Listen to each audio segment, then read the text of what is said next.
Hello. Nice to see everybody here. Let me just check who's here in the chat. Excuse me. Oh, Daniel Wiltshire, yeah. Just I, Bronco Chic, Shell, Tracy, Jill, Jeanette, Suzanne, I'm here, Meg, and Carrie. Right. Well, a Madeline McCann exclusive. This is our number 4 in the series. And I'll hand you over to Lizzy because she knows all about it. Okay, thanks, Maureen, and hi everyone. I hope I do know all about it. Otherwise, why am I here? But anyway, first of all, I want to, well, of course, I always need to recognize that it's thanks to Kim and Chris that I'm actually doing this. They were my inspiration.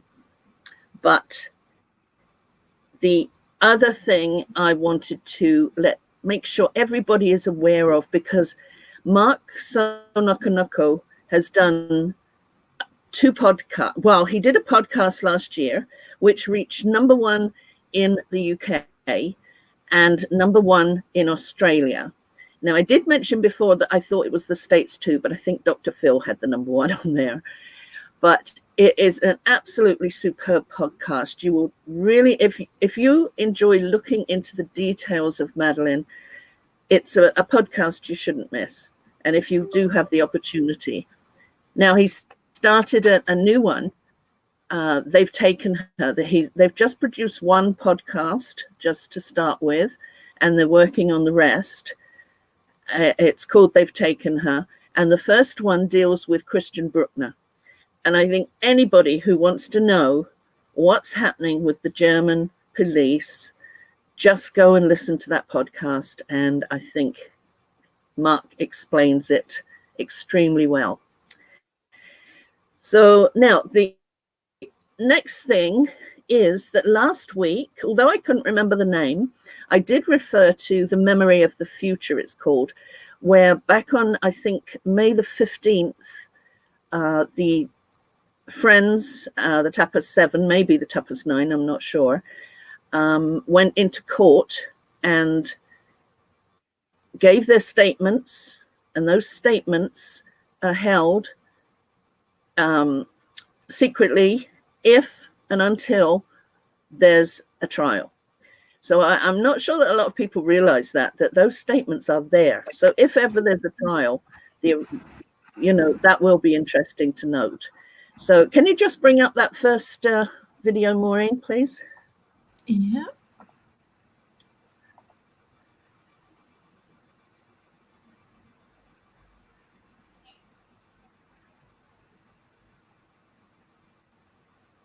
Hang on. Yeah, it's Martin Brunt just explaining it. It's just a short video. But I think it might have gone past a lot of people and they don't realize that exists. But it's interesting to note that it does. And when I checked out the statements and the times that the friends were there on holiday, they did wait until they'd done this before they left to go home. Can you just carry on? I'll have to get this one again. It's not showing up in the Chrome tab.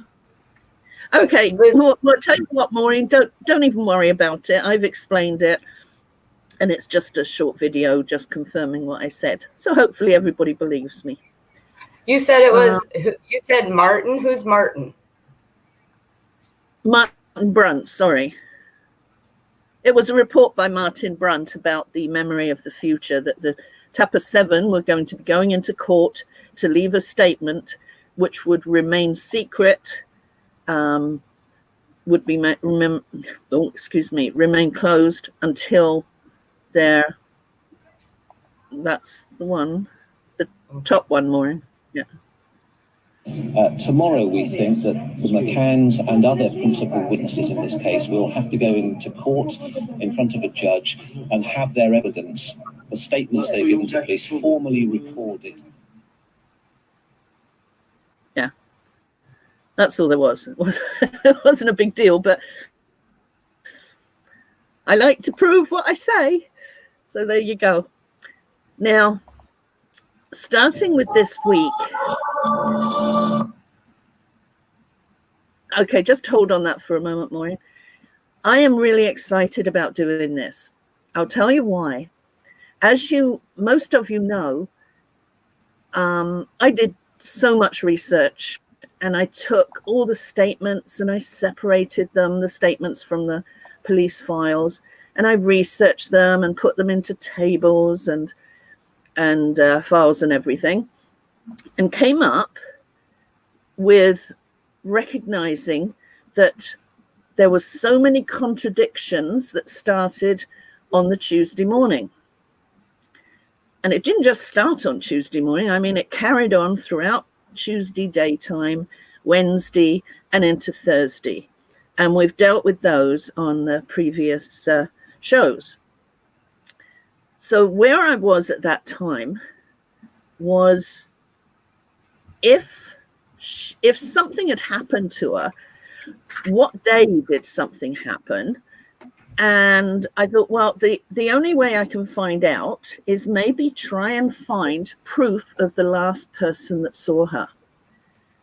And that's when I started to realize that although there was nothing to say she wasn't seen, what I found was there wasn't anything to prove that she was seen.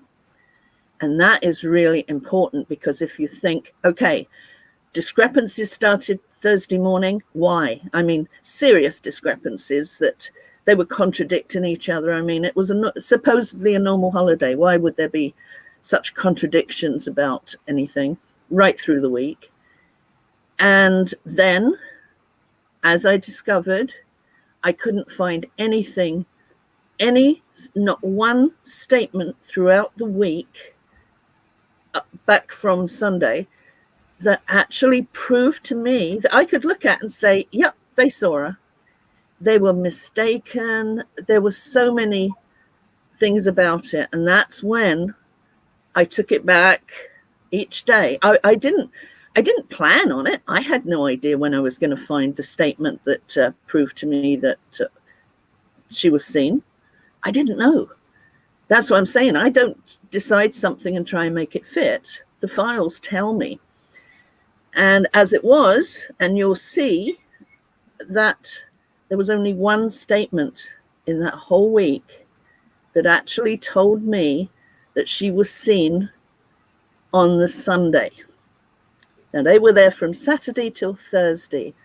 The only statement that I found credible was the Sunday. And anyway, Maureen's going to start a video which was done by Richard D. Hall. He featured me in one of his videos. Now, another thing I want to tell you about this and why I'm so excited is, okay, I'll tell you.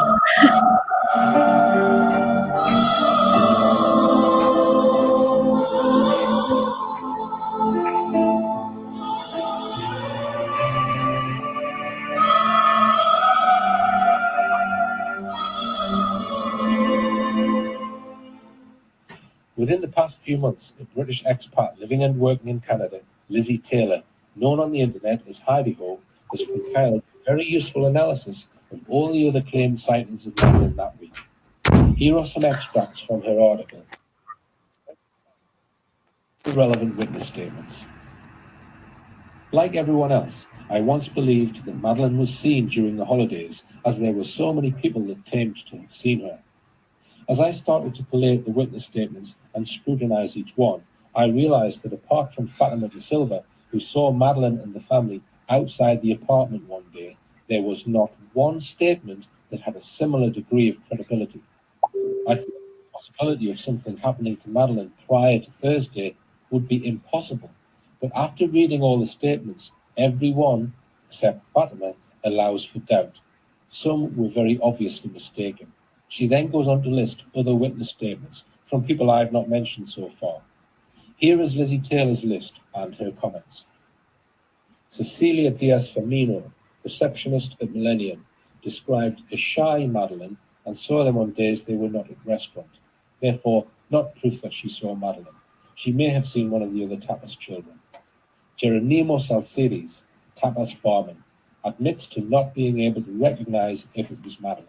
Luisa Ana Donona de Azevedo Coutinho, receptionist, claims to have seen Madeline with McCann's friend Dr. Russell O'Brien, but his daughter was not in the creche that morning and looks very similar to Madeline, so likely mistaken. Georgina Jackson, tennis instructor, was non-specific about seeing Madeline, only that she was part of the group for that morning. Charlotte Pennington, creche nanny. We've already covered Charlotte Pennington earlier in the film. Diaz Romao claimed seeing Madeline at times she was not there, according to the creche record. Emma Wilding did not know Madeline well and makes incorrect statement about seeing Jerry. Paula Cristina de Costa Vieira, cleaner, says she saw Madeline McCann twice leaving the Millennium at about 9:30 to 10 a.m., but they didn't go to the Millennium for breakfast. Non-specific comments that do not confirm Madeline's presence were made by Jez Wilkins, Stephen Carpenter, and Daniel Stuck. So what about that one statement that Lizzy Taylor thinks may be credible, one by Fatima Maria Serafim da Silva Espada, the daughter of one of the cleaners? She says that she saw the McCanns and their 3 children. Let's look at the relevant extract from her statement, and let's note that this particular alleged sighting took place on the Sunday, and see what a tremendous amount of specific detail she gives to the police as she unfolds what she saw. She states that this took place on Sunday the 29th of April, just before she finished her morning shift at 13:30, as she had the afternoon off that day. At about 13:15, she went to help her mother, who was cleaning apartment 5I of the same block, situated on the first floor. She clearly remembers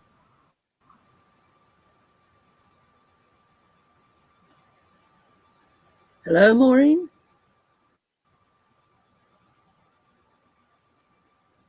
observing their movements for a few moments because she was charmed by them. Madeline led the way with a plate, perhaps plastic, in her hand, bearing a piece of bread.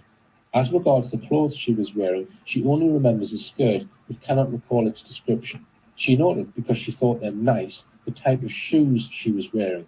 Tennis shoes, light in colour, she thinks, which had little lights along the soles, which lit up each time she stepped on the ground. Her siblings followed behind her, wearing the same kind of shoes, and each holding a piece of bread in their hands. Their mother followed behind them without holding their hands. She seemed to remember the mother was also carrying a plate. Moments afterwards, perhaps the time it took to close the apartment door, the father came out and also headed to the apartment upstairs. When asked, she does not remember whether the father pulled the door closed or locked it with a key. So here we have a statement which I suggest clearly is credible. It is not vague, it does not look contrived. Moreover, she sees all 5 members of the family together, and after that, I would contend that no one ever sees all 3 children together that week. What about her shoes? Unfortunately, we do not see these in the last photo, so we don't know if they are the same ones as this cleaner describes. However, we do have the photos taken what I think was the day before, and on this one, the playground picture, we can see that Madeline is indeed wearing exactly the same shoes as described by the cleaner. In the last photo, Madeline is wearing a pink dress.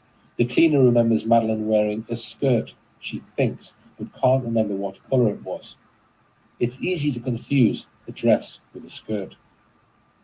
This incident happens at about 1:15 p.m. on the Sunday. Is it possible that Madeline was already in the clothes in which she is seen in the last photo?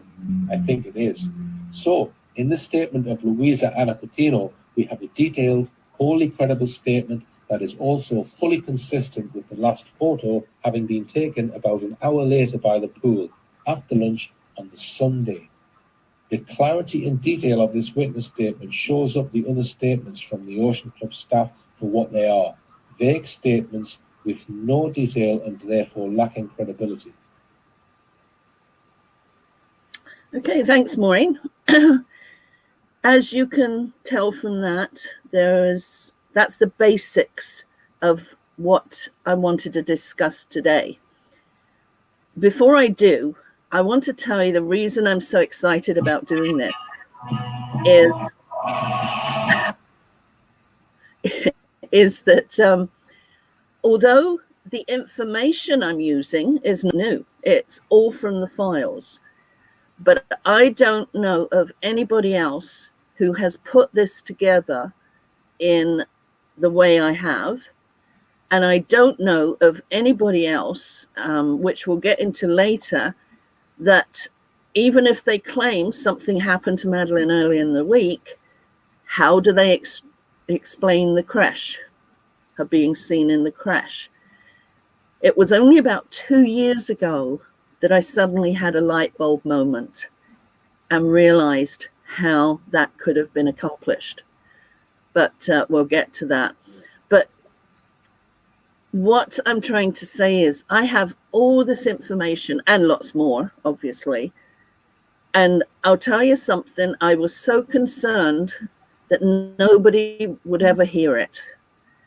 You know, I thought, okay, I've done posts, but you know, you don't get the overall picture in a post. So this is my one opportunity to go down in time so that if anything was to happen to me, I thought, who would know it? You know, so that's why I'm so excited. So where we start on this is looking at just what Richard was explaining there, that I went through every single statement that was relative to whether Madeline was seen during the week. And if you can start with the first graphic, Maureen. Now this, you obviously won't be able to read it, but it's 29 witnesses that claimed to have seen Madeline.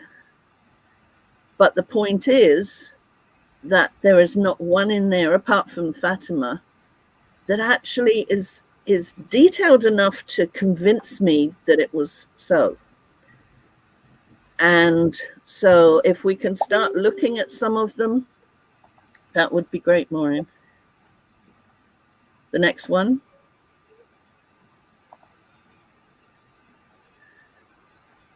So first of all, we have Catriona. Catriona was Madeline's nanny in the creche.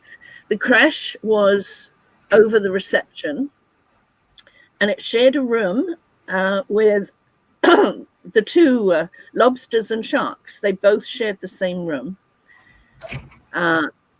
Catriona, excuse me, I've got to get my specs on here. She, in her first statements, she was pretty much non-specific about it being Madeline. And she says she's unable to specify if she was present on the Sunday morning.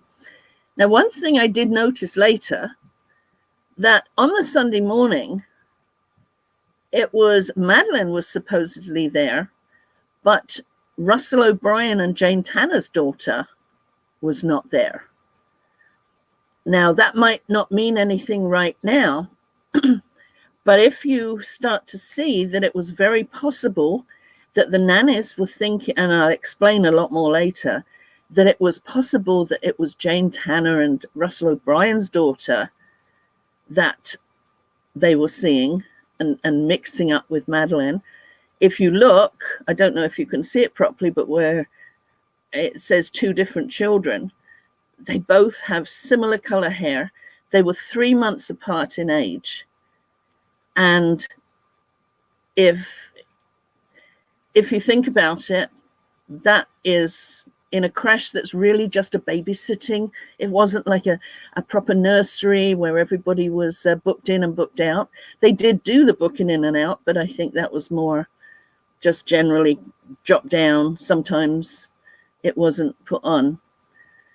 So I've written at the bottom, if Maddie only attended creche for the first day or so in a room with other little blonde girls, it's possible that they weren't all known by name, which is common in nurseries, even when children are there.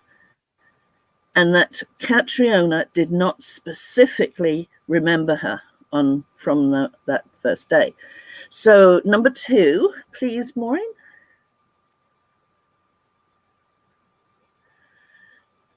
Yeah, there was too many questions about Catriona's statements to consider reliable proof that Maddie was at the creche until Thursday. Now, I want to make it clear, I absolutely do not claim that Catriona had anything to do with anything. She was a young girl that was a nanny doing her job, and sadly she ended up in a situation that put her in the limelight, and I don't think she deserved it, and I hope nobody lays any blame on Catriona for anything.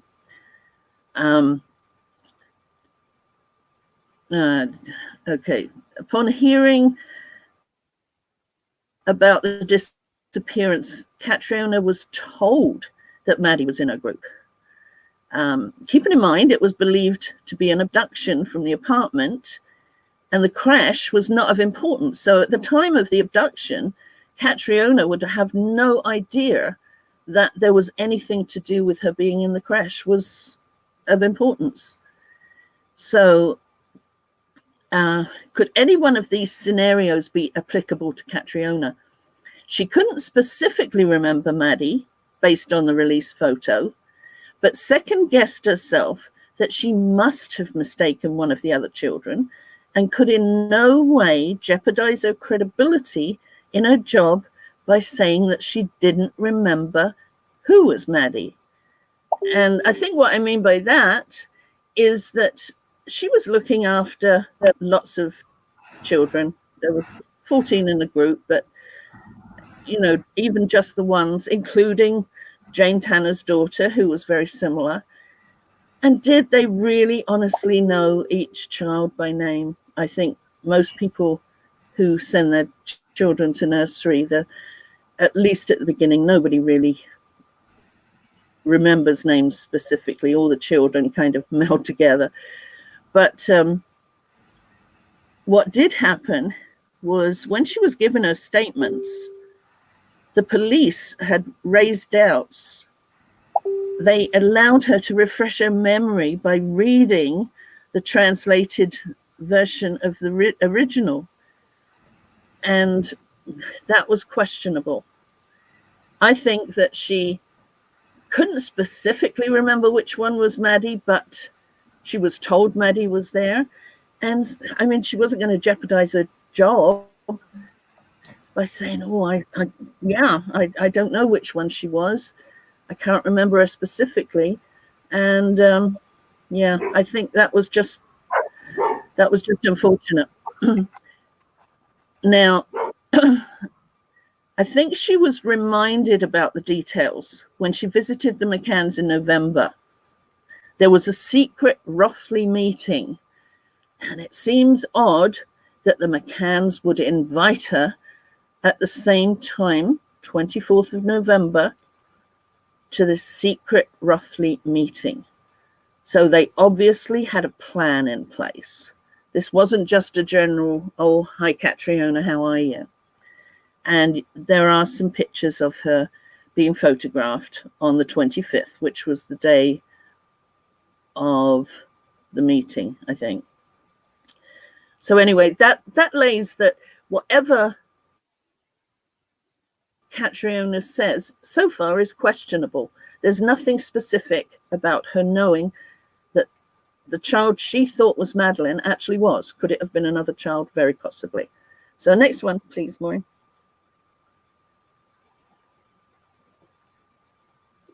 Now, this is an important one that a lot of people aren't aware. They just presume, and to be honest, even the Portuguese police have claimed that she was seen at 5:30 at high tea.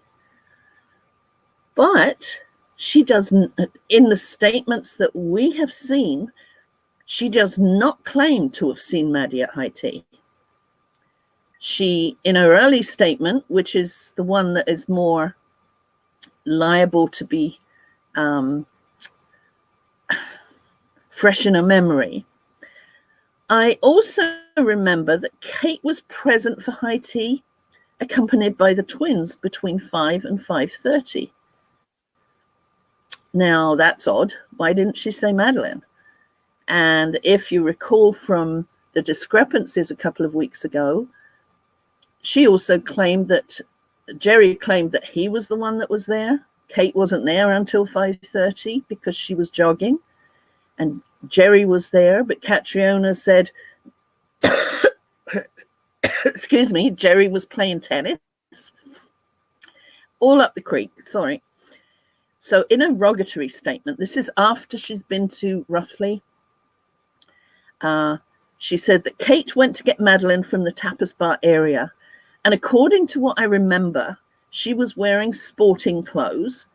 And I assumed that she was practicing some form of athletics. It was around, says 15:25, but I think that means 5:25. I think Jerry was playing tennis. Now, that's kind of odd. She doesn't specifically mention seeing Madeline at high tea or specifically that they left at 5:30, and there was no mention of seeing Maddie. Now, I think that might surprise some people. I searched and searched through her statements. I could not find anything. So there again, the nanny that was supposed to have looked after her all week does not specifically say anything about this was Maddie because, oh, she was like this and she was like that, as we'll see later about her personality. So Catriona is off my list of having confirmation that Maddie was there. So can I see the next one? And we'll go through these fairly quickly. Well, maybe very quickly. Emma Wilding was also another nanny, and she's not sure whether during the morning of Madeline's group that they had outdoor activities, mainly at the pool. She does remember that around 12:30, Madeline's father went to fetch her for lunch. But I believe in that case, it was actually, when you look at the Creche records, it was the mother.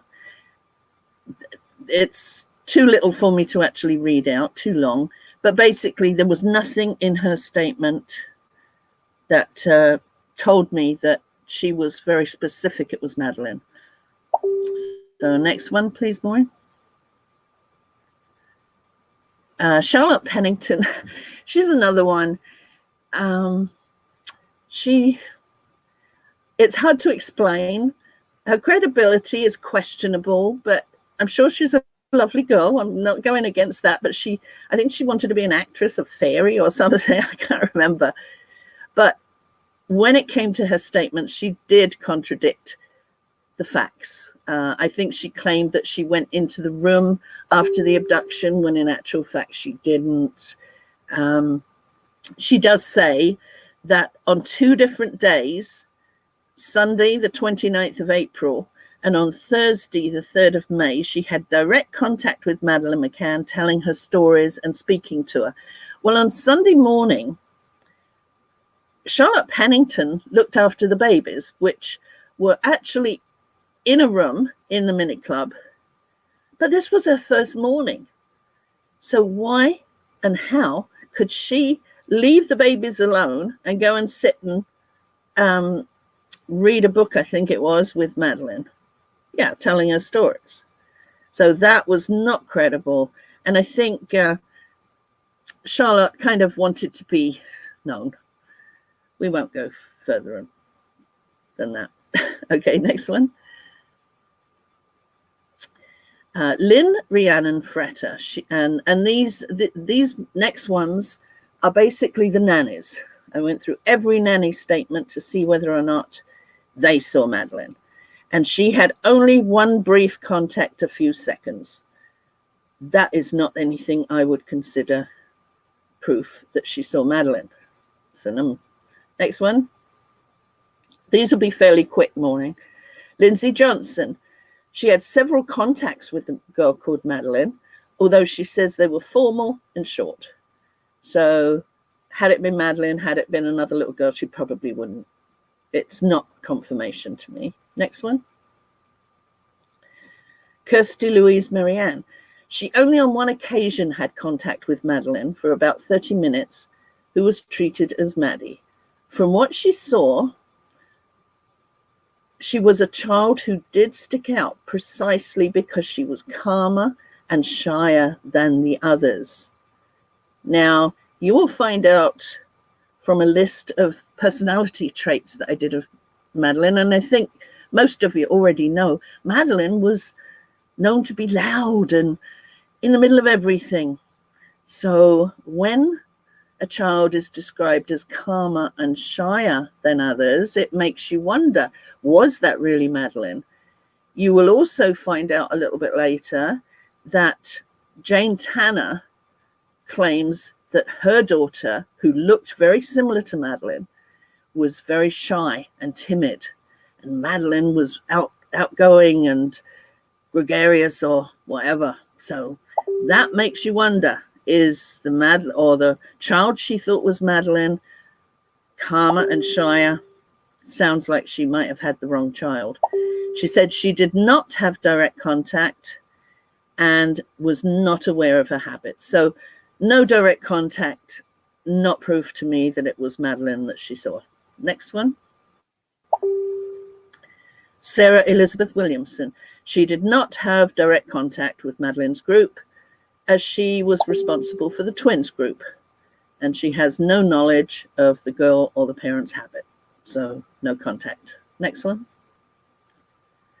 Amy Ellen Tierney. I think Amy was in charge of Catriona and Emma, but she claims Madeline was timid.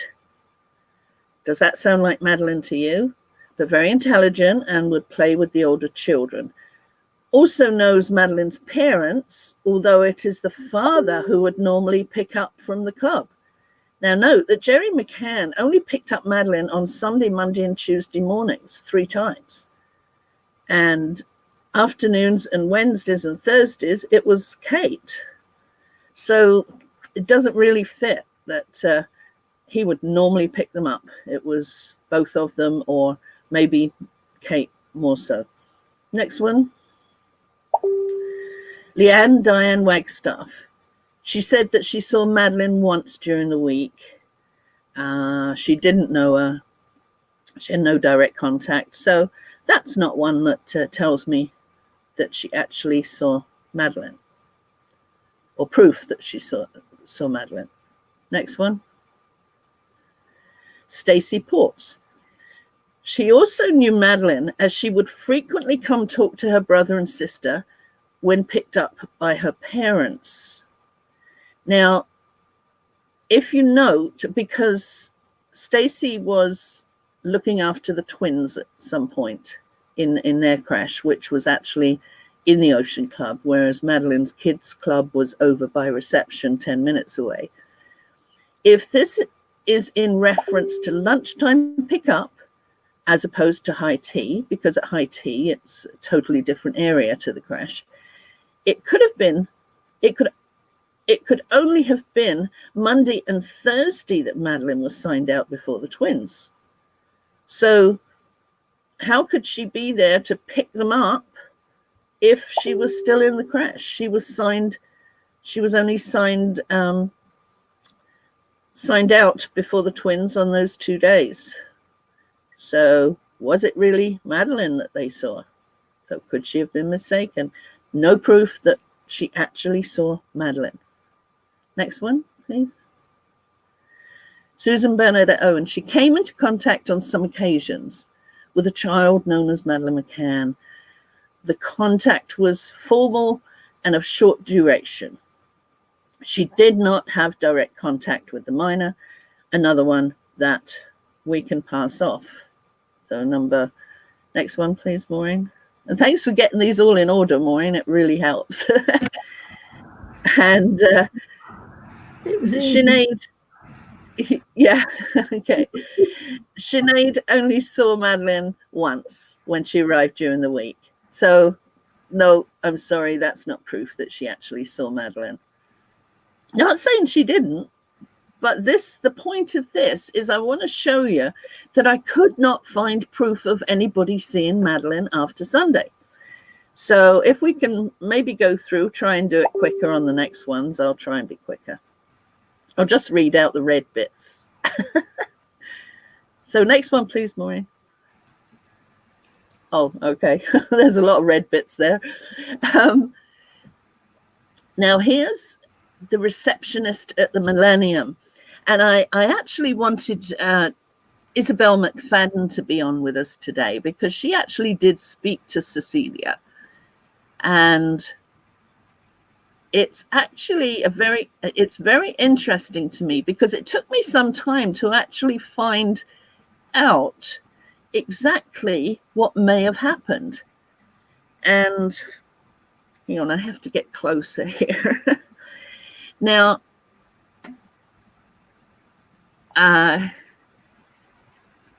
she said she didn't come to breakfast. She was a bit worried about, oh, this is Jane Tanner, sorry. She didn't come to breakfast. She was a bit worried about Madeline, how Madeline and her daughter would get on, because her daughter was quite shy and I can't read it. Anyway, sensitive. Sensitive. Yeah. And as I say, Ella in her nature is a bit more, quiet and a bit more probably reserved. Hangs back with what was going on.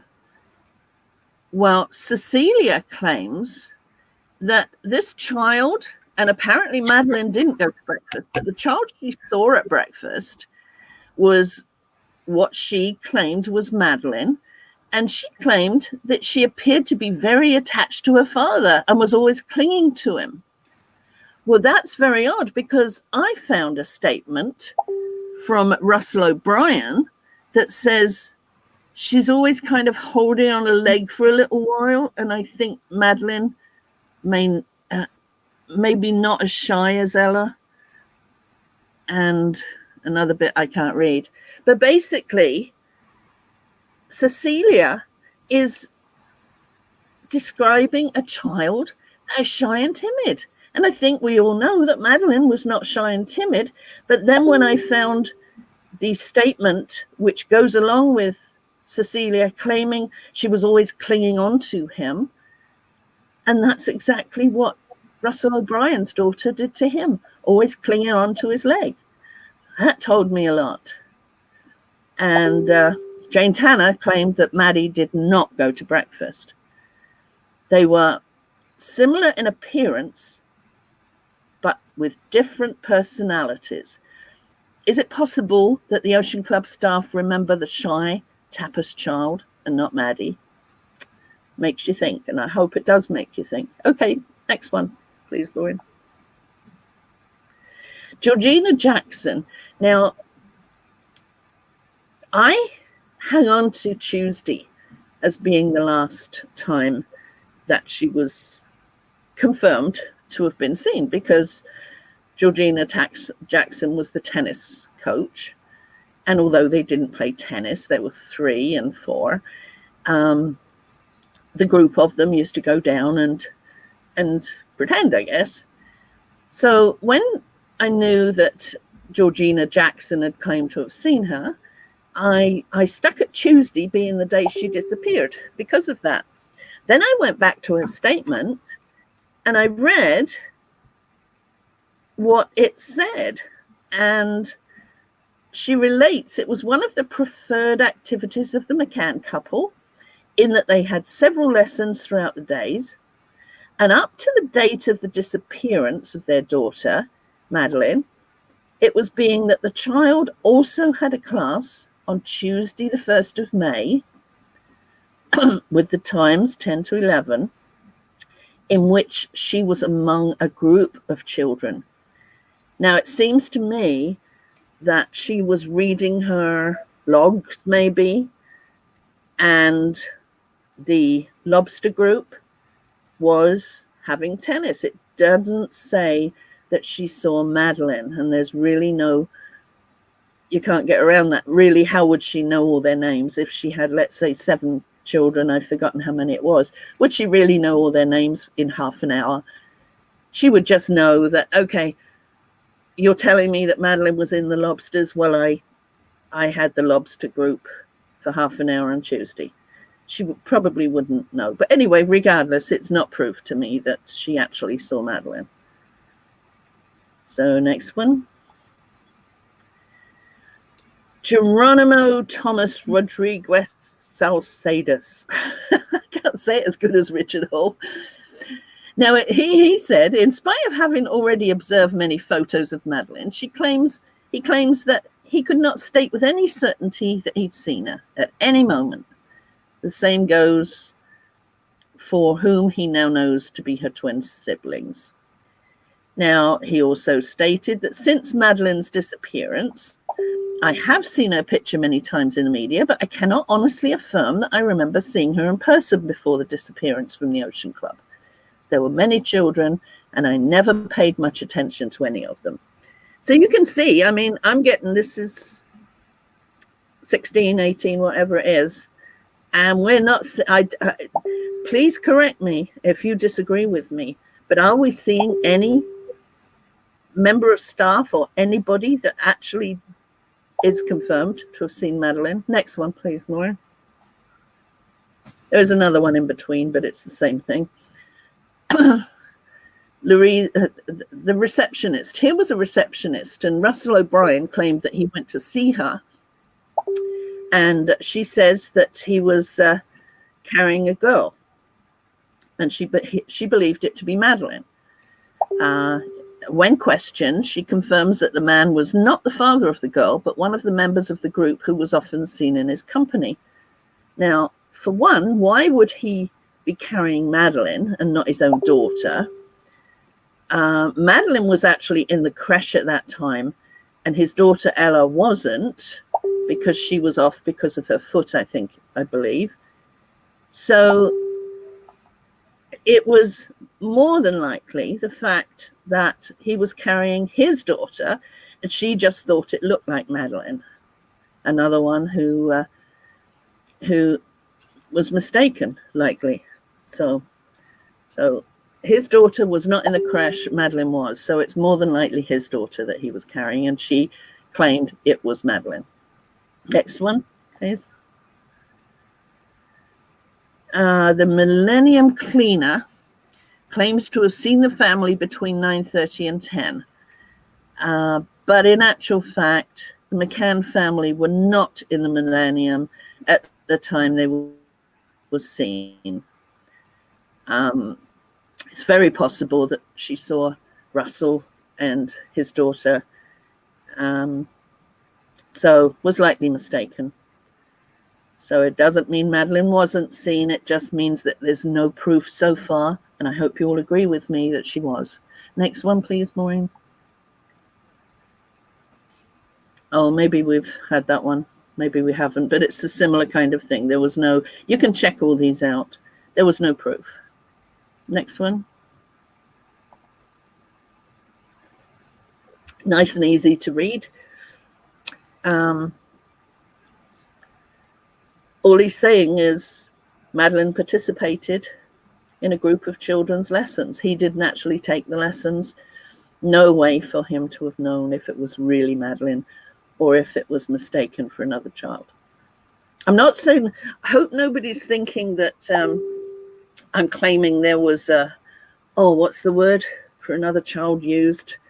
I can't remember the word, but no, this was not done specifically. This was just that people were mistaken, that's all. Next one, please. Sandra Martinera. Regarding the missing child, the witness believes that she may have seen her walking with one of the nannies. However, there are many families with children.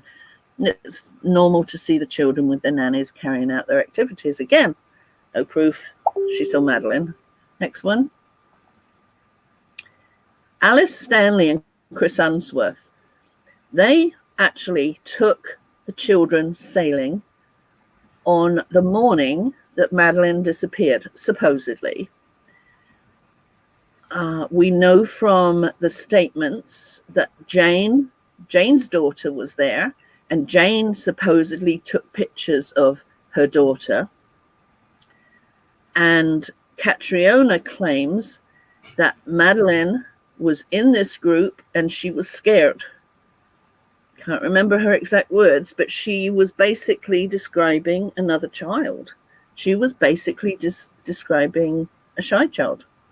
So there was no formal statement, which to me is very odd, because if they were out sailing with them on the last day that Madeleine was seen, you'd think that their statements would be important enough to make a formal statement, but nope. And maybe it's because the police realized that Madeleine wasn't there anyway. So that's my thoughts. I don't know if I'm right on that. Next one. Jeremy Wilkins. Now, he was a friend that Jerry used to play tennis with. He was the chap that Jerry met on the way back on the night of the disappearance and stood chatting to him outside of the apartment block. But anyway, after the game, we walked together with a third male called Russell, or Matt, he couldn't remember, to pick the children up from the mini club. We would take them there at 9 until 12:30. I realized that Jerry had 3 children, a girl called Madeleine and 2 twins who were about 2 years of age. Madeleine was about 3.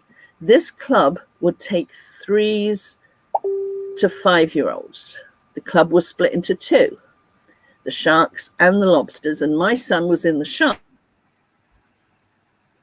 group. I believe that Madeleine was in the Lobsters.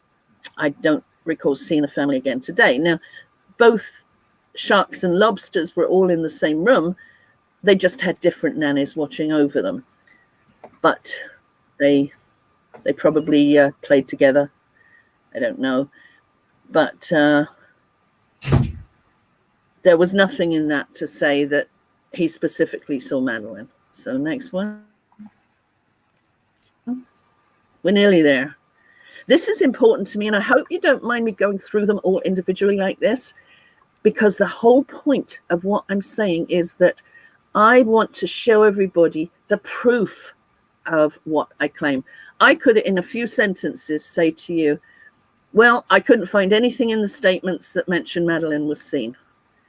Now, you'd have to trust me, and a lot of people wouldn't trust that.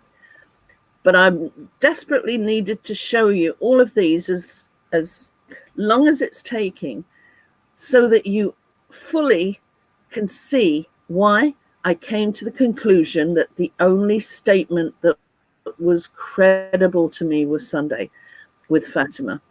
So I hope you understand. We're nearly there. So Stephen Carpenter, oh yes, not from there. It was even before Madeleine disappeared. Did you see them with Madeleine and the other 2 children? I don't remember what I said in the statement. I'm not sure about this, because when I think about the past, and I know that he was playing tennis, and I imagine something different, I can't specify hours and dates. But if you can remember the occasion in which you saw them, how were the children's behavior? I can't reply because I was not concentrating on this type of thing. That's why I can't even reply to this.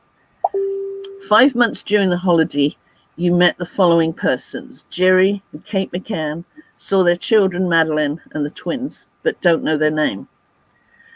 I remember talking to Jerry because I had to go and fetch his son, Stephen Carpenter's son. And they were playing in the small garden, and he was whatever. And I thought it was Maddie. I was not absolutely sure, but he seemed to be the decent bloke or whatever. And anyway, that does not confirm he saw Madeleine. So nearly there. Next one, please, Maureen. Bridget O'Donnell. She's another one. a Mills and Boon type of person that did a blog for The Guardian, and I think she named it My Month with Madeline or something like that. But anyway, she talks about the tennis that she watched, supposedly Madeline. Earlier that day, there'd been a tennis lesson for the children, with some of the parents watching proudly as their girls ran across the court, chasing tennis balls. They took photos. Madeline must have been there, but I couldn't distinguish her from the others. They all looked the same, all blonde, all pink and pretty. No confirmation that she saw Madeline. Next one, please. Now here is a really interesting one. And this is proof to me that there was another child that was very similar to Madeline and could have easily been distinguished, been taken for Madeline. Now he was the owner of the Paraiso bar, and on the last day, when supposedly Jerry was at the high tea with Madeline and the twins, and Kate was busy jogging along the beach, going to see them at high tea, the rest of the Tapa 7 went to the beach and to the Paraiso restaurant, where there is CCTV of them being there. Proof that they were there, proof that Madeline wasn't there. And yet, Miguel Matias, he claims that he saw Kate and Jerry and their children and their holiday friends, and that the father was dancing with his daughter. Mr. Matias' evidence confirms Madeline was alive and well at 6 o'clock when the family left the restaurant. Previously, 2:29 has been the latest time known to the general public, which is when the last photo was taken, supposedly. When a photograph of her at the pool. Now, he, even when challenged, he told them, no, it was Madeline. But it wasn't, because the CCTV footage proves that, proves they weren't there, proves, and this is where he likely saw Russell O'Brien dancing with his daughter and took it to be Jerry. And that's a prime example of how easy and how they really believe, he really believed it was Madeline, and it wasn't. Okay, so she was mistaken. That was not. And you've already seen Richard D. Hall explain about Fatima, about seeing her just on Sunday afternoon.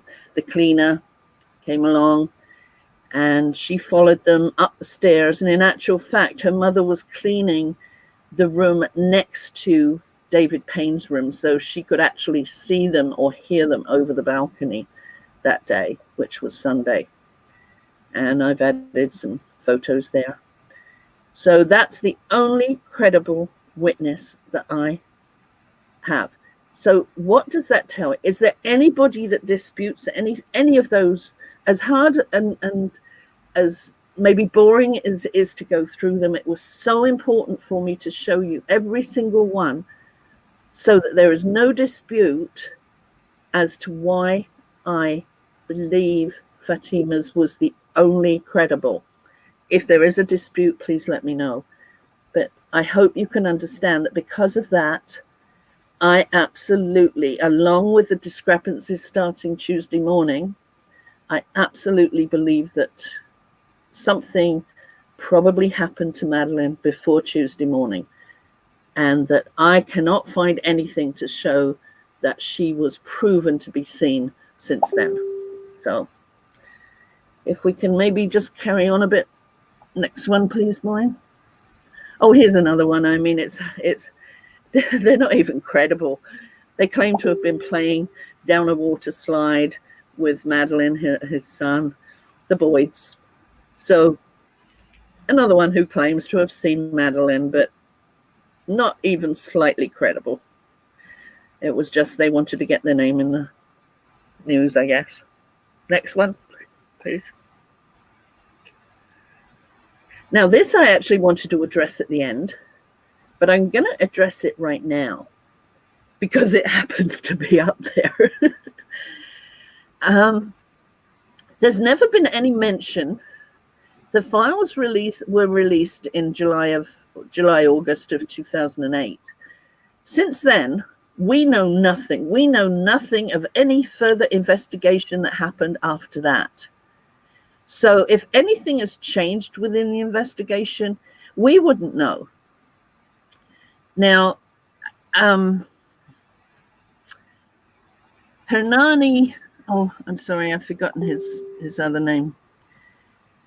Anyway, it's Hernani, and you've seen him on videos alongside, in interviews alongside Gonzalo Amaral. So in my opinion, he's likely a very credible chap that I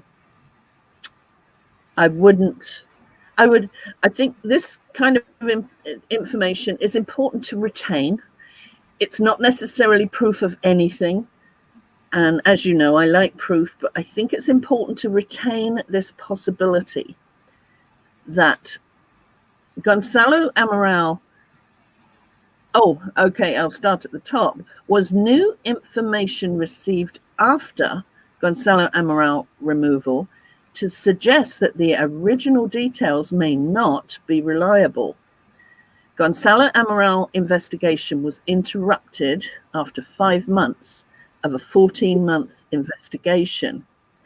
At the point of his removal, the last time Maddie was seen was based on Catriona Baker last seeing her at 5:30.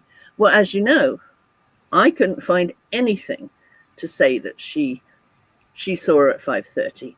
Now, keep in mind, there is a whole investigation that isn't included in the files. So we don't know the formal and informal statements that they had with her. But as far as the files go, there is nothing to say that she actually saw her at 5:30. Months later, there were questions about whether her statements were reliable, as well as important new evidence regarding the text messages received by Jerry McCann on the Wednesday. Now, there's the issue too, is the text messages that the police saw so much importance in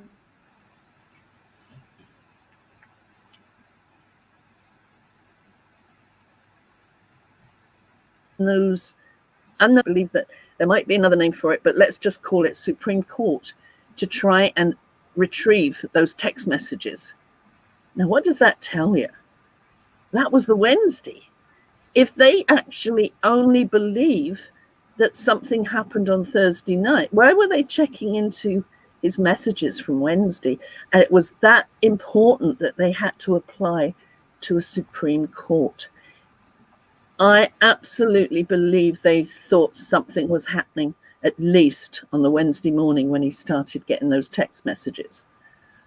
And that makes you think that happened. Well, they tried to do it before the files were released, and unfortunately they were turned down.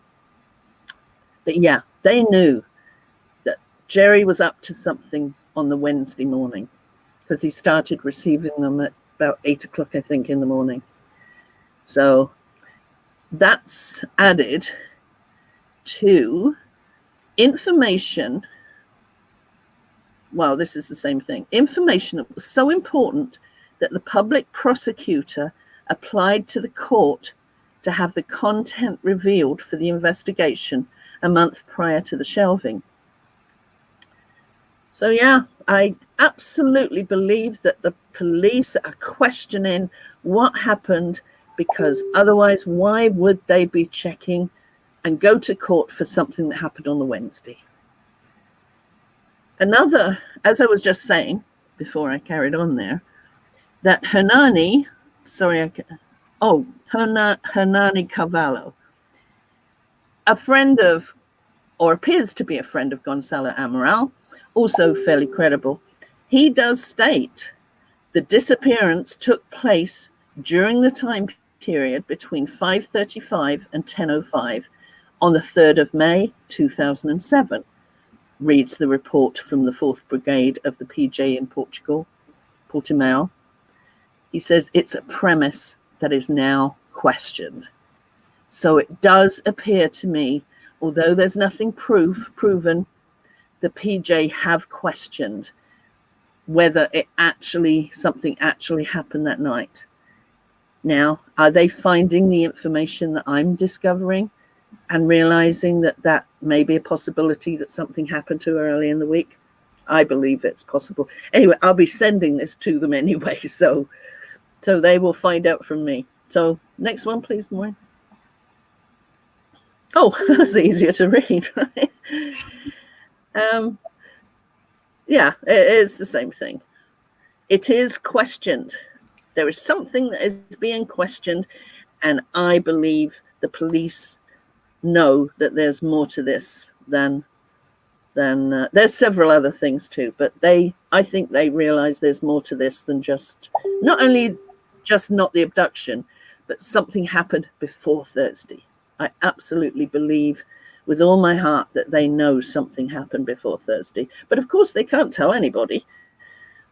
You know, that anything they claim in public has to be what is released. They can't say anything that is over and above anything that's in those files. Even if they believe it, they can't say, we think something happened earlier.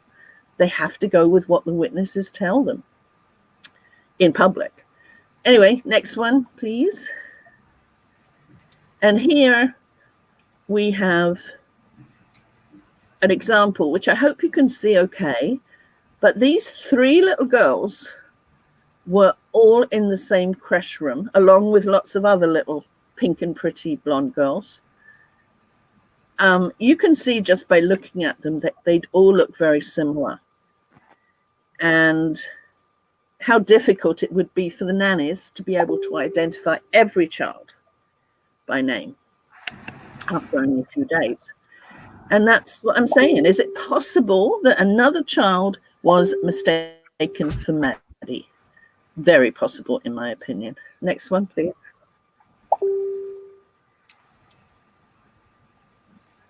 I threw this in here because there was creche activities which we know supposedly happened.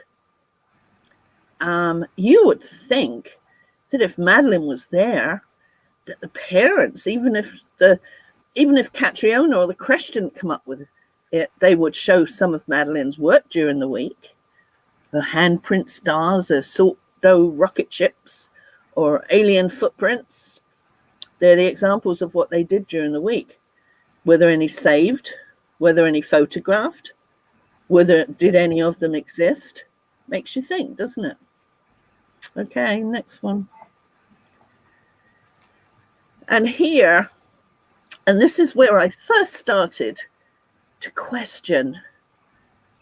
I wanted to figure out how everybody described Madeline.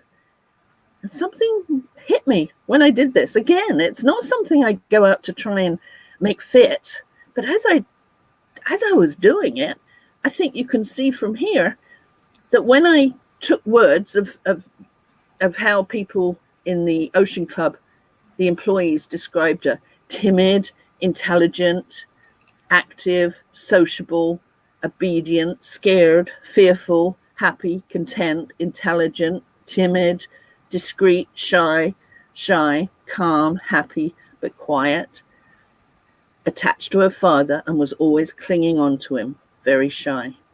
Now, does that really sound like Madeline? This is what all the employees thought of Madeline. Now, what Kate and Jerry tell us: she was extroverted, lively, vivacious, ringleader, funny, sociable, character, McCann personality, loud, extrovert. Next one, please. She could talk, intelligent, engaging, talkative, smart, huge presence. She'd run around screaming and shouting, run up and down screaming in the background, hyperactive, happy. Does this sound like this could be, Madeline could be a child that at any time, even if she'd only just met somebody, do you think she'd be shy and timid? Shy and timid describes Jane and Russell's daughter, not Madeline. Anyway, next one. That was Kate and Jerry's description. The Tapper 7, communicative, happy, obedient, well-behaved, lively, extrovert, full of energy, smart, bright, bubbly, headstrong, full of life. I mean, that's Madeline. That's what I believe everybody believes Madeline is. Next one. Friends and family describe her as active, chatty, intelligent, not shy, personality all of her own, beautiful, astonishingly bright. She could throw a tantrum. And it does say she and the twins were quite shy about meeting new people, but I don't think that applied to anything during the holiday. Outgoing personality, funny, engaging, wonderful, loving and caring, life-enriching little person. Doesn't sound like what the Ocean Club employees were describing. Next one, please, Lauren.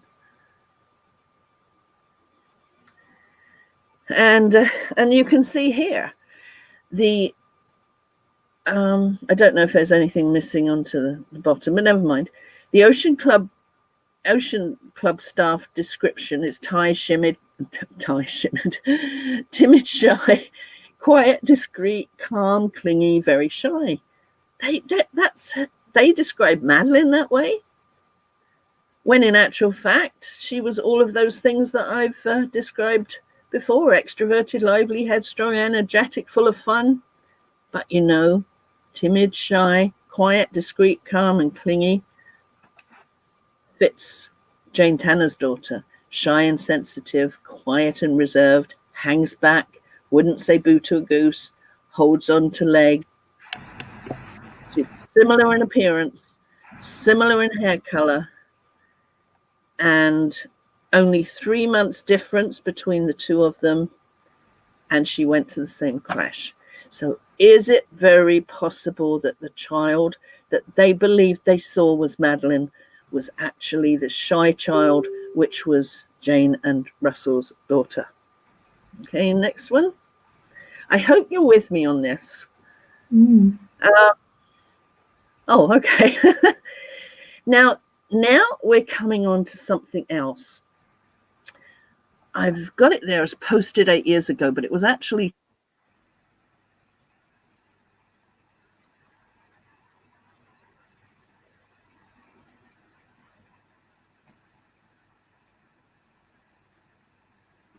years. What I noticed between the Russell O'Brien and the McCanns, that one child will get signed in and one child got signed out, and neither of them had, if one was signed in, they weren't signed out. It was the other child that was signed out, but they were not signed in, if you get what I mean.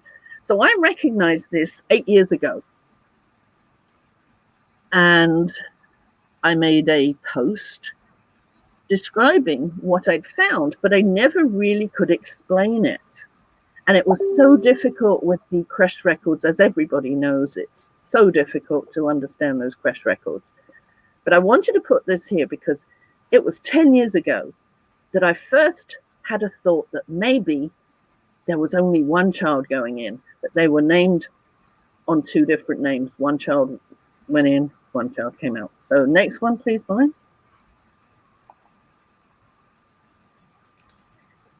And then this, don't need to read it, but this is like a little bit of history for me because, I don't even know the year, but I was making a post in The Complete Mystery of Madeline McCann, CMOMM. And I was dealing with the Creche. And it was at this moment that I was making this post that it suddenly came to me, and this was only a couple of so years ago, that it suddenly occurred to me what was happening and how the McCanns were able to deceive everybody into believing that Madeline was at the creche. So next one, that was my light bulb moment bit of history. Again, you've just seen the top portion of that. And then down the bottom, it's we've also seen that earlier. Is it possible that the OC staff remembered? And I can't read the bottom, but I'm sure you get it. Next one, please, Maureen. Now here we go. We come into the end here. Well, the end of what I've been talking about previously, about Madeline not being seen.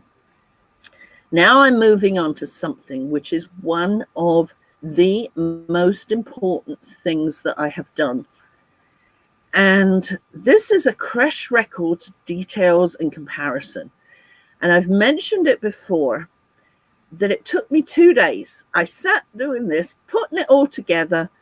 And at the end of it, I thought, oh, darn, why did I just waste those 2 days doing this? What have I achieved? And it didn't look like I achieved anything except making the Creche records look nice. So can I have the next one, please, Maureen?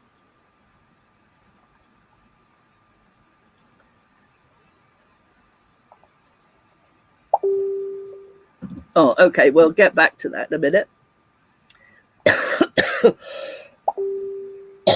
Excuse me. So I just want to help you understand that the location of the toddlers, which was where the twins were, was right next to the tennis courts. You can see there the little square white building. That was where the twins were dropped off.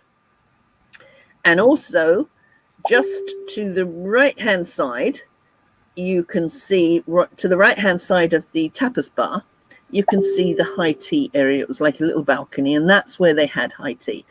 And I don't know about you, but for me, I could never visualize where the high tea was. So now I can. Okay, next one. I think this is helpful because it helps, if you have a look at it, it helps just to get an idea of the distance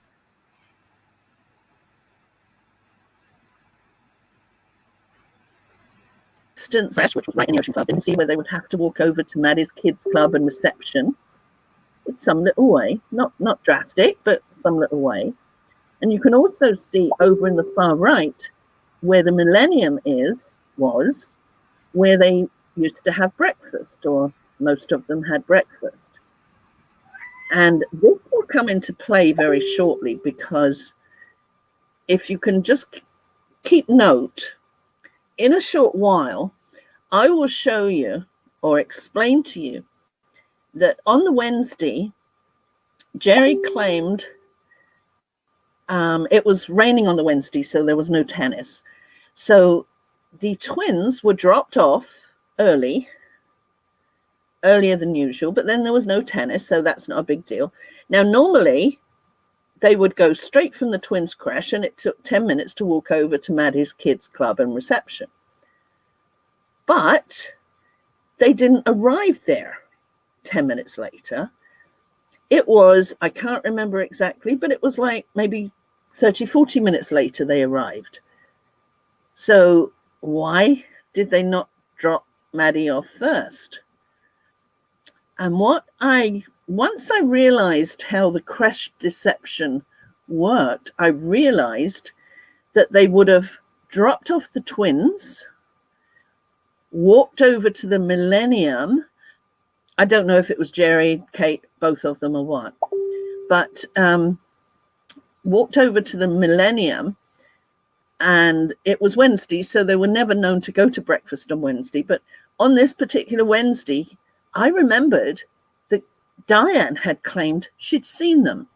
That's it. Just one little few words in the whole of the files gave me an indication that they probably dropped the twins off, walked over to the Millennium, and specific reason was to pick up or go along with Russell O'Brien, because following that, Russell O'Brien and Jerry both arrived at the kids' club reception at the same time. Now, is that not odd that the two of them, who were doing different things, would both arrive at the same time? I'll explain that a little bit later as to why that is so specific.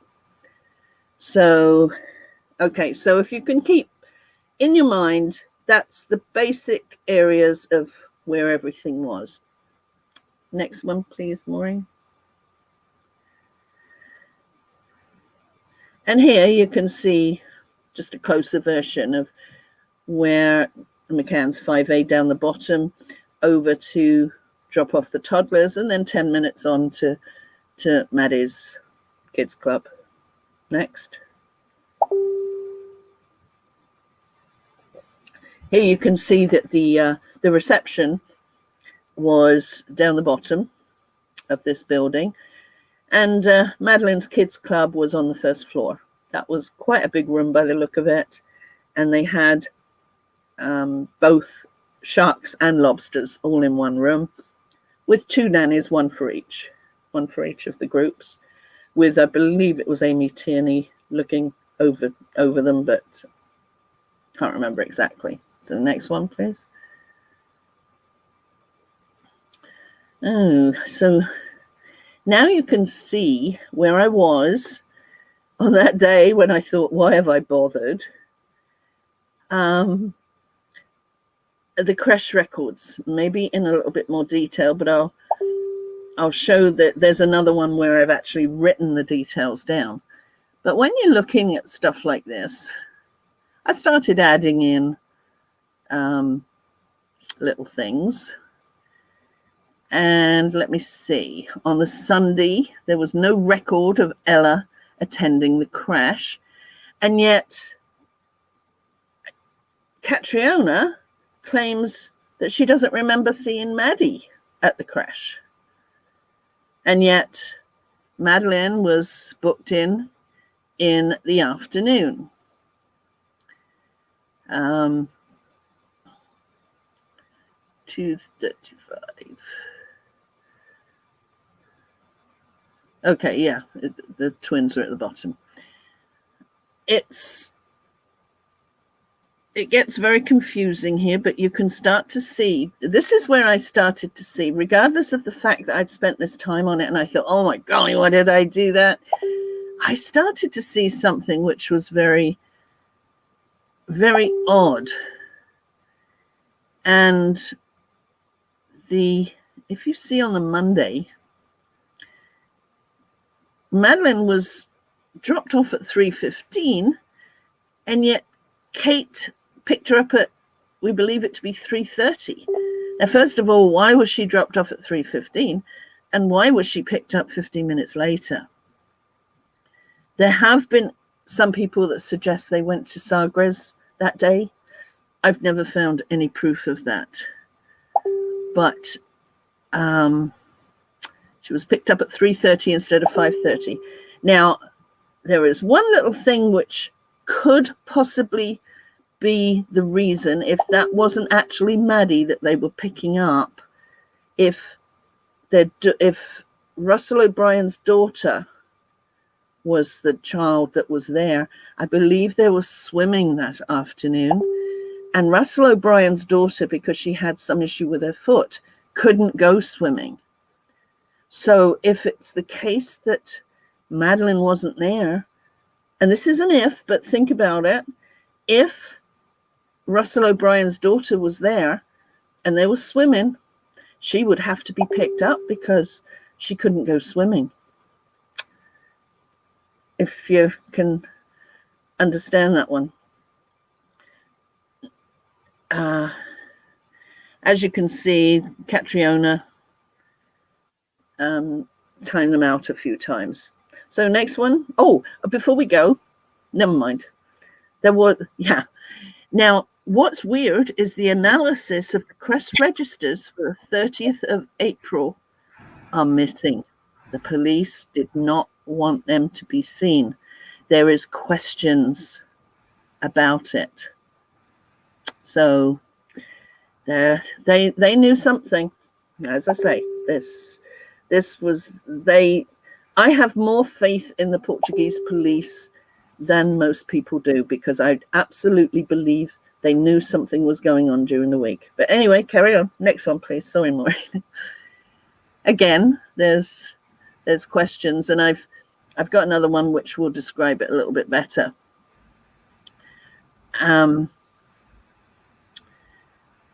What I started to see here was that Jerry and or Kate and Russell O'Brien tended to arrive at a similar time.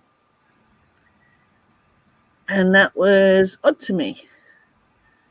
If you look at Wednesday, 9:30, they both arrive. 12:30, Rob picks up a child, but Jerry McCann, not there. Again, on Wednesday afternoon, both children were put in close to the same time. Both were picked up at exactly the same time. Even though those parents were doing other things, they didn't share their time together, and yet they arrived there at exactly the same time. And anyway, the next one will be easier for me to explain. So we're nearly there. So this is where I took the Creche records and I started to detail them. Hopefully I'll be able to read them, and then I'll be able to give you a break and ask some questions. So could I get the next one, please, Maureen, which I think is more detailed that I can just refer to?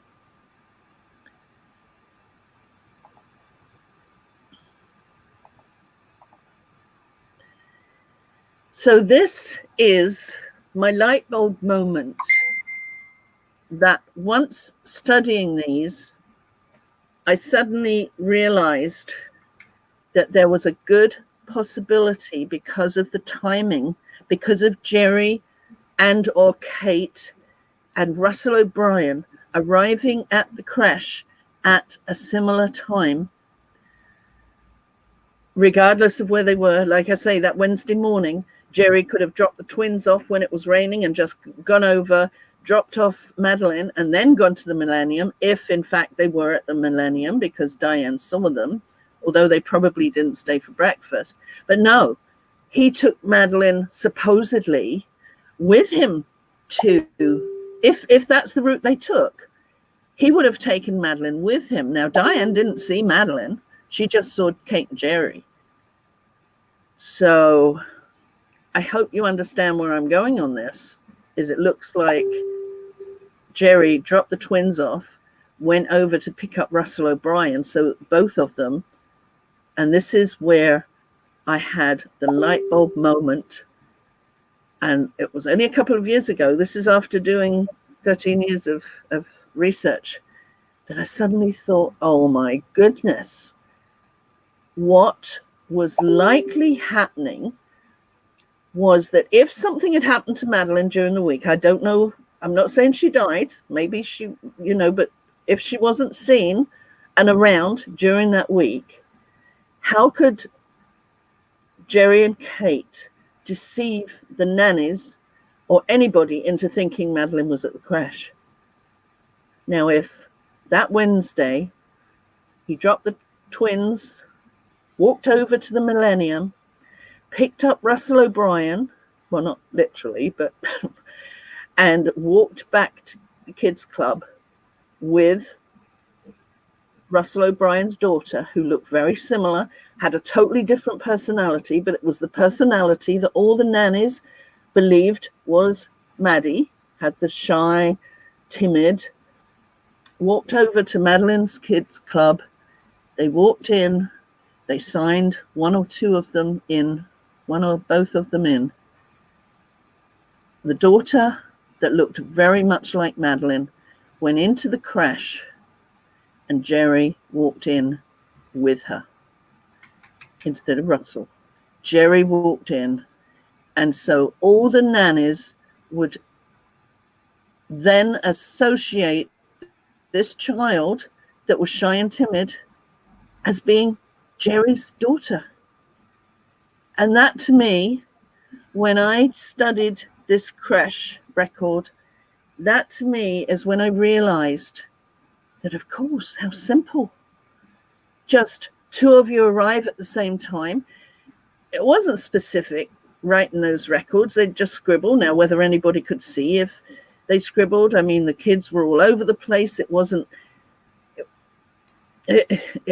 all strictly run, but Jerry and Russell arrived.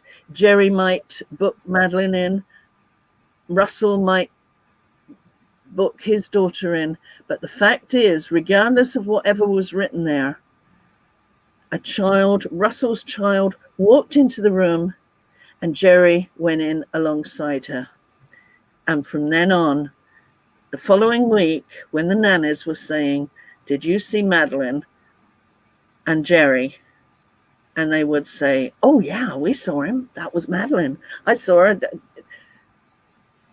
Didn't have much contact with her, but yeah, Jerry came in with his daughter. I saw her." Can you see how easy that was for them to fake and deceive everybody into thinking that Madeline was there? You may not agree with me. I mean, that's okay.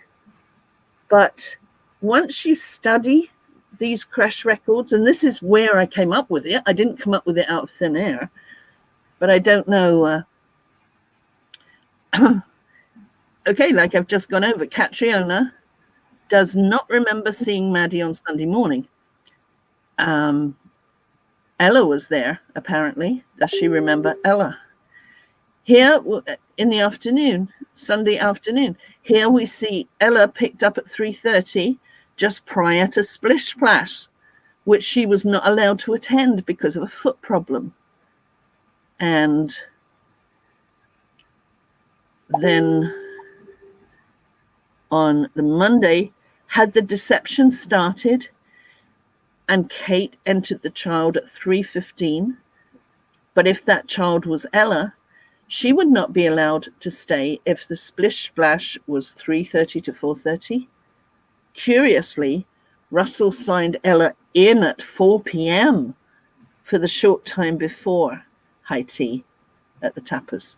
Ella was not signed out.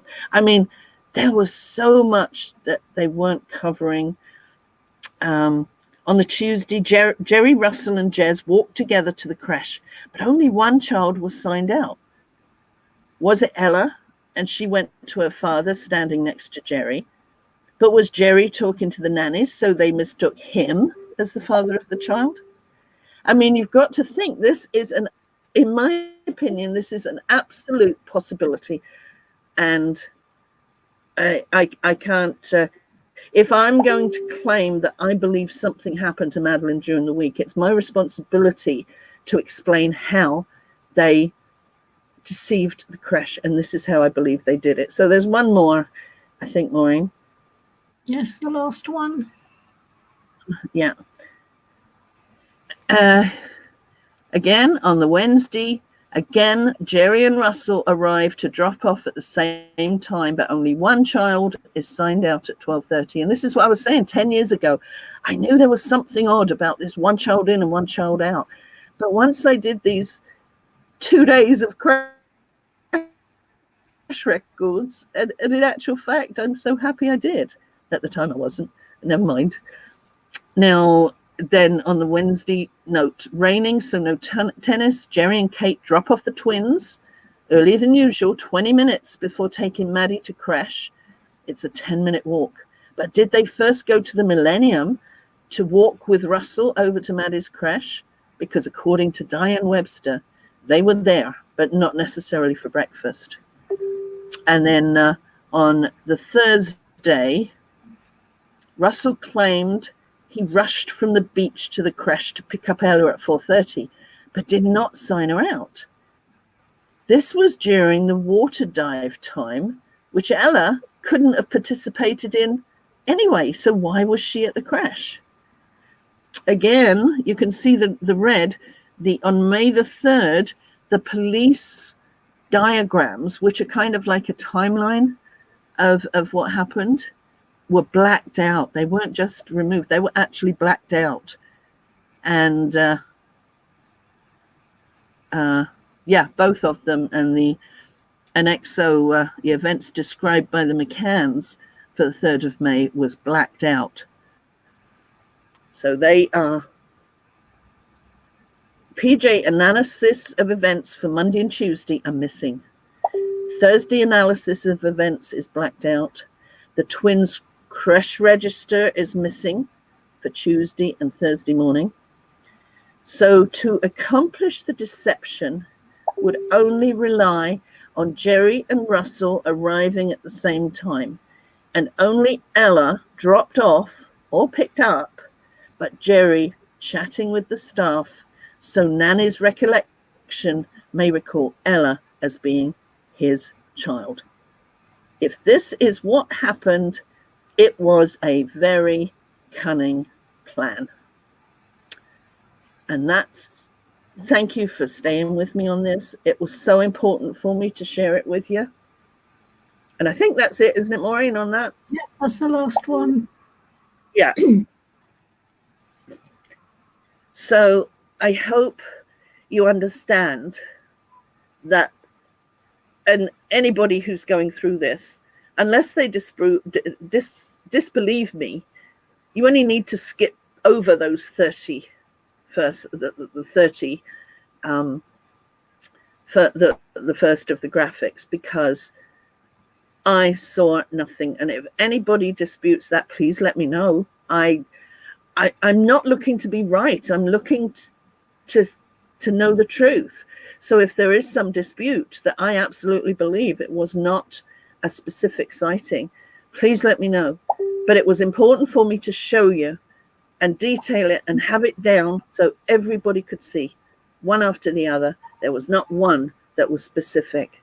So does that tell anybody that that the reason I believe that something happened to her earlier? I know others claim that something happened earlier. I'm not sure what they base it on. It's certainly not the research that I've done, although we both agree for different reasons. But I think this backs up everything that I believe, along with how the creche was deceived. And I think it was so simple when you really think about it. How simple is it? How are we going to get past the creche? Okay, Russell, when we go there, you send in your daughter. I'm going to walk in with them. And then everybody will think, because she looks so much like Maddie, that it's my child. We won't deceive, we won't tell them, but that's what they'll think. And that's what I absolutely believe happened. So I hope and thank you for staying with me on this.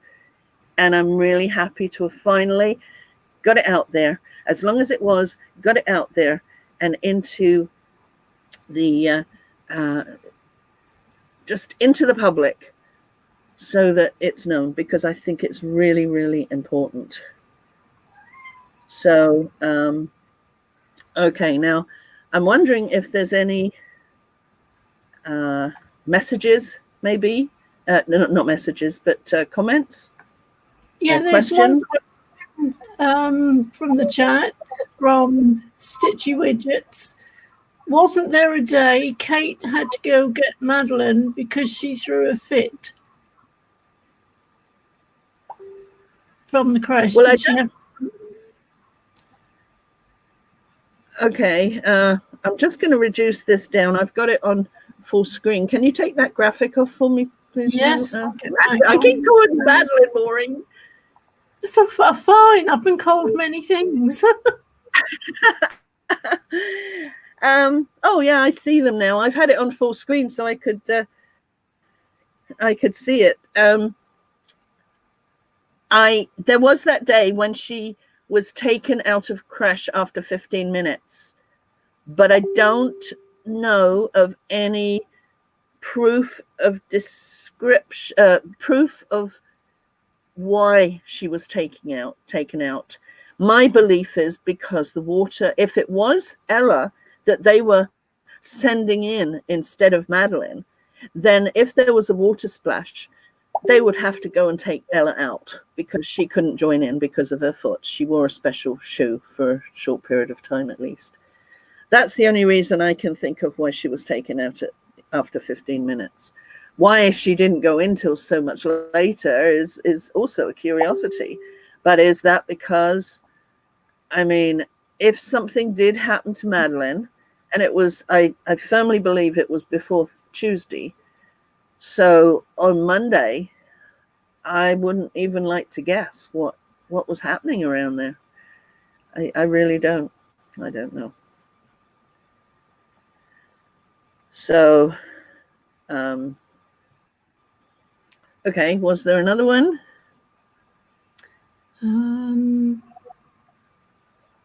Oh, just that Shirley had to leave us. Well, thanks so much. Well, thanks actually to all the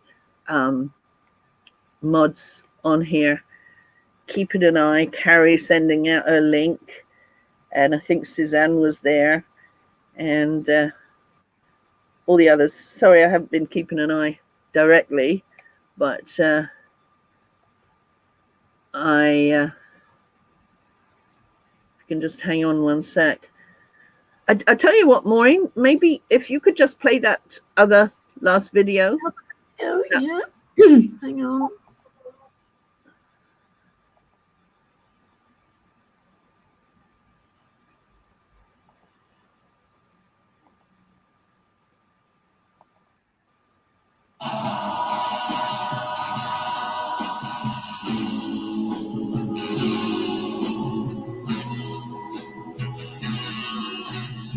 Can you take off the message from Sarah, please, Maureen?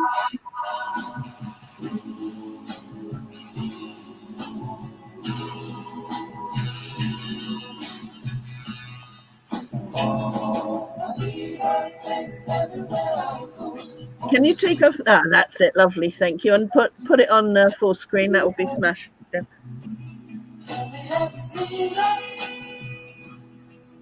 Oh, I hear her voice as a cold winds blow. It was sweet music on the radio. Have you seen her? Tell me, have you seen her? Can you put it on full screen, Laurie? It is on full screen. No, not the video. If you can click it on full screen. She's more than my side of the family, I think. She's very outgoing. She was a bit of a ringleader in the nursery and all friends, and so it's bizarre because every time I was going to nursery, she said, "Oh, you Madeline?" So-and-so's always talking about Madeline, and it was all the time.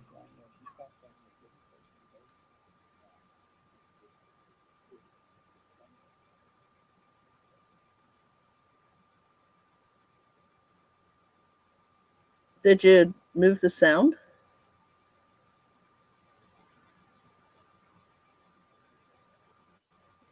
Calling Maureen. Hey there. Do you want this one on or not? Yeah, if you could put it full screen for me, that would be smashing. It was full screen. No, it's not right now. If you could put it on full screen right now.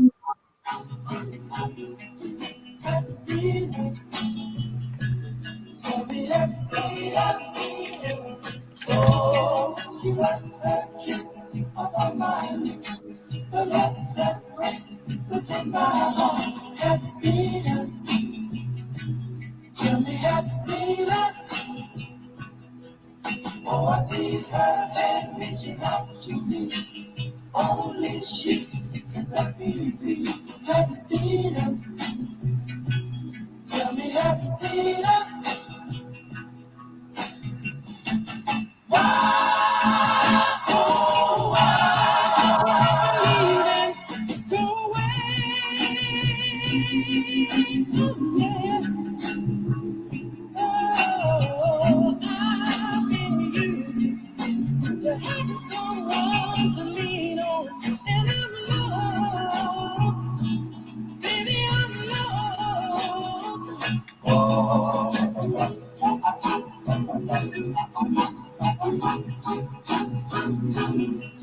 Have you seen her? Tell me, have you seen her? As another day comes to an end, I'm looking for a letter or something, anything that you would send. With all the people I know, I'm still a lonely man. You know, it's funny. I thought I had everything in palm of my hand. Tell me, have you seen her?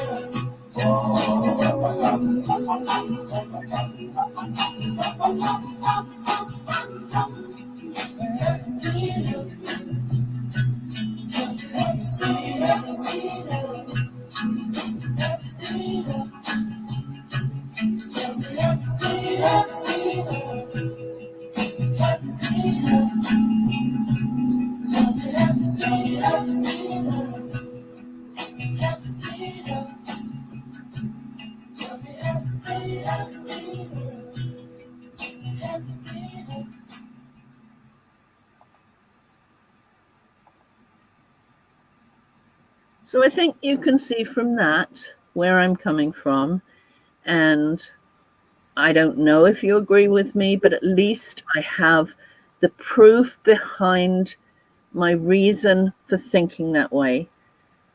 And hopefully it will help you understand that. What you believe is up to you. It's absolutely your choice to decide. I'm telling you what I believe from the facts that I found, and they're all within the files. I mean, it's not like I'm making them up. I mean, everything was there. Okay, so question, Mr. Pringles. With the greatest of respects, well, of course, what else would we expect from Sleepy? If you're able to work out all this, why hasn't the police able to do this work to figure out what happened? Do you think there's a cover-up, Lizzie? Well, see, the thing is, and I'll name one specific thing that I have been able to do, and I'm not so sure that the police computers would do, and that is recognize that on that Wednesday morning, the twins were dropped off, and then the McCanns were seen at the Millennium, and Russell O'Brien, who was at the Millennium, apparently walked with Jerry or Kate to arrive at the kids' club at the same time. Now, I remembered that one little sentence from Diane saying they were seen at the Millennium that morning. I don't know that a police computer would pick that up, but to me, that was major. That explained to me the possibility of actually what happened. I don't think a police computer would pick that up. I really don't. I don't know how they work. Not to put anything of the police investigation down, but I mean, that was one instance that I don't believe the police would know and would have put that together. And I am sending all of these to the PJ, and there may be absolutely no help to them. On the other hand, everything I've said and everything I discuss is from their own files, and who knows, maybe they will. Maybe they will find something, and I hope to. As for a cover-up, I think right from day one, and we'll probably discuss that on a future live, right from day one, there was pressure put on Gonzalo Amaral to keep it as being an abduction. I think his words were he had to treat the McCanns with tweezers, and they were. You remember that comment? And they were, and I think John Buck was there that morning at 10 o'clock in the morning, making his statements and really putting the pressure on Gonzalo Amaral, and they were not allowed to bring in anything to do with the McCanns being may be responsible, which is odd because I think every investigation of a child that's been abducted, the police automatically look at the parents. There was something and some reason that these parents were not looked at by anybody outside of the Portuguese police. And we do know the Portuguese police maintain that Madeleine died in the apartment. The parents hid her body. I mean, this is so sad. And simulated an abduction. And I think, as I explained probably last week, that Gonçalo Amaral believes and has stated that the only way that the fluid could have leaked from the car would be if a body was frozen. And this was late July when this happened. And that's when the McCann's, Jerry McCann's sister and her husband, he claimed that they dropped food had leaked in there, and that's why they had to leave the trunk open. And this was a few days before the actual dogs came in. I believe, I will state it here, I believe, I don't know for sure, but I believe from what I have researched that the 28th of July, after they'd visited the triangle several times during that month and a little bit on the month before, the 28th of July is the day that they moved Madeleine's body. I believe it. I'm not saying I'm right. It's not a fact. It's just what I believe by looking at the details of the fact that they used to visit there every night for an hour. And all of a sudden on the 28th, that's the last day they visited. And they didn't go back there. I believe that's the date that Madeleine's body was moved in the car. I don't know where. August the 1st is when, I think, was it August the 1st was when, what's his name? I can't remember his name. The friend, the brother, McCann, Jerry McCann's brother, I can't remember his name, but anyway, that's when he came to visit. Oh no, sorry, I've got the wrong one. The chap who did the photographing, the video, when they were going to Huelva. Has anybody got the name there? No, nobody's helping me.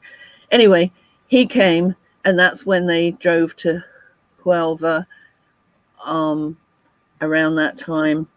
There's more to that, which I'll explain.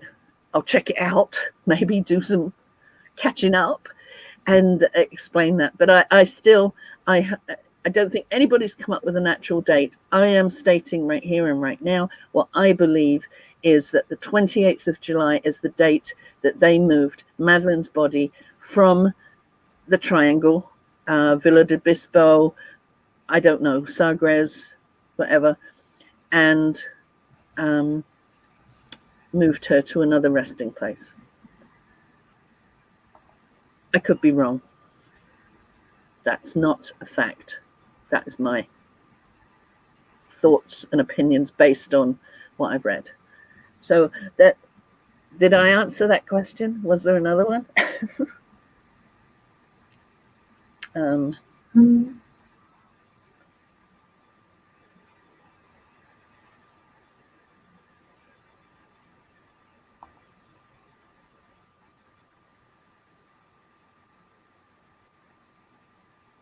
Could have been in a freezer at Clement Freud's house, wrapped in a large catch of the sea.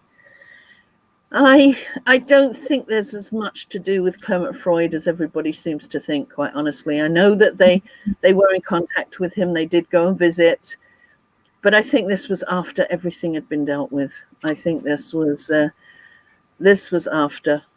I could be wrong. It's, as you know, I really only study the files. So when it comes to a lot of the other speculation or anything, all I will say is that I hope everybody understands to this day that the Podesta brothers were not involved, because they do not match the identikit pictures because the identikit is one man. It just by sheer coincidence, it matches two men. So, golly, if anybody starts quoting that it was the Podesta brothers, oh my goodness. I think many of us feel the same on that. So, well, if there's no more questions, I don't want to hold you up anymore. And thank you so much, everybody, for staying here, staying with me, and giving me the opportunity to get this down and out before all of this information, which I believe is absolutely really important, is gone. You know, one day when I'm gone, I thought, oh my golly, if that happens and I haven't got this out into the public, it might be important. So now I've done it. That's it. I can enjoy life now, not have to worry anymore. Just take this last question. Do you still think her body is in Portugal, or have they somehow brought her home? I don't know. Again, that's who knows where they went on that day, on August the 1st, I think. They went somewhere.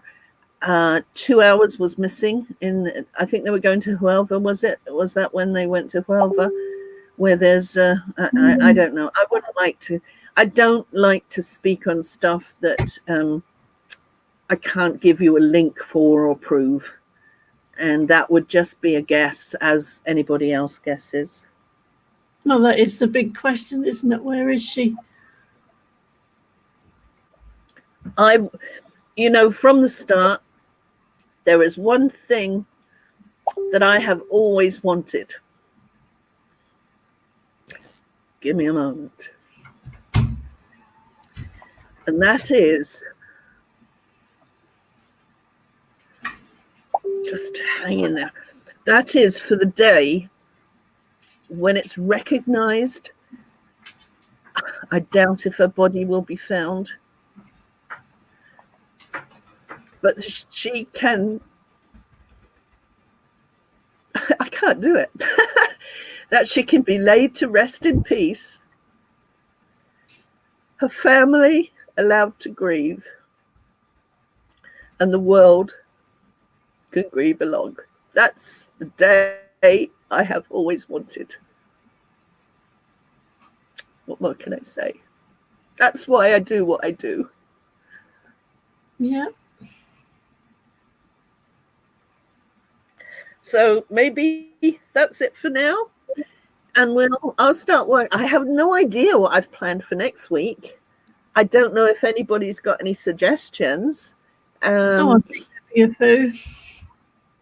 Yeah, there's specific topics that I do want to address. And maybe I'll have inspiration during the course of this week. I'll get inspiration. But thank you so much, everybody. It's really great of you to be hanging in with me. Crikey, 96 are hanging in with me. I can't believe that. Especially on Halloween. I mean, crikey, this is, I guess it's restricted though, isn't it? There's some restrictions out for Halloween tonight. Are they all, is lockdown in place yet? Not where I am, they aren't. Okay. Well, anyway, thanks, everybody. And thanks especially to you, Maureen, for allowing me this opportunity to do this. Thanks to all the mods, even though, as usual, I forget, I don't look on the chat, and so don't always know who they are. I always know Carrie's there. Carrie and her links, she's always there like a dirty shirt. and Sherry, don't laugh. And Sherry is in the background on HiDeHo Controversy Facebook group, and I can just see her now just bumping all the threads that are applicable to what I'm talking about. She does a great job. I mean, there's so many of us that all look to do our best with Maddie, and particularly everybody here and everybody that's helping, and not forgetting that Chris and Kim doing this for you. Okay. Okie dokie. So I think I'm gonna sign off now. And I think we all can. I mean, it's been a good discussion. Well, it wasn't much discussion. It was me talking. But you're very easy to listen to. I thank everybody, and I like I originally. I wasn't going to do this after the first one that I did. I said, that's it. Everybody can have too much Lizzy. I absolutely believe that. I really do. So this absolutely shocks me that I get people listening, but it was Chris and Kim that persuaded me, and in that moment I said, that's it. Okay, I'm going to do it. So if there's any blame, it's their fault that I'm doing this. Anyway, I'm going to say goodbye and catch you later next week. Hopefully we can, I'll have something figured out for next week, and we'll take it from there. So thanks, Maureen. Thanks, everybody. I'm off for now. Right. Thank everybody for coming and joining in. And this was number 4. We'll see you next Saturday for number 5. Night nights.